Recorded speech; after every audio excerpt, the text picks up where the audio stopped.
ഈ പെട്രോൾ പമ്പിൽ നിന്ന് കാറ്റടിക്കുന്ന പകരം ഇങ്ങനെ കാറ്റടിക്കുന്നതാണ് കുറച്ചുകൂടി നല്ലതെന്ന് എനിക്ക് തോന്നിയിട്ടുണ്ട്.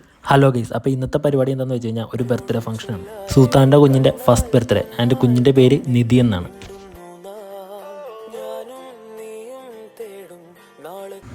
കേക്ക് മുറിക്കുന്ന സമയത്ത് കുഞ്ഞ് ഭയങ്കര കരച്ചിലായിരുന്നെങ്കിലും കേക്ക് കിട്ടിക്കഴിഞ്ഞപ്പോഴത്തേക്കും ആൾ ഹാപ്പിയായി.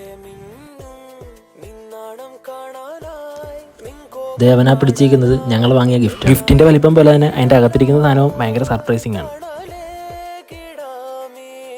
ഇതെൻ്റെ 5ാമത്തെ പീസാണ് ഞാൻ എടുക്കാൻ പോകുന്നത്. ഉള്ളത് പറഞ്ഞാൽ കേക്ക് കിട്ടില്ലായിരുന്നു. കാറ് കണ്ടപ്പോൾ മുതൽ ഇവന് ഓടിക്കണമെന്നും പറഞ്ഞ് നടക്കുക. വയസ്സ് 10-30 ആയെങ്കിലും ഇവൻ്റെ ഒന്നും കുട്ടിക്കളി ഇതുവരെ മാറിയിട്ടില്ല. പിന്നെ ആസ് യൂഷ്വൽ പരിപാടി കഴിഞ്ഞുണ്ടെങ്കിൽ നേരെ ഫുഡിങ്ങിന് കയറി. ഇപ്രാവശ്യം കാറ്ററിംഗ് ഒന്നും ഇല്ലാത്തതുകൊണ്ട് വിളമ്പാനൊക്കെ നമ്മൾ തന്നെയാണ് നിന്നത്. അപ്പോൾ ഓക്കെ ബൈ, അത്രയേ ഉള്ളൂ.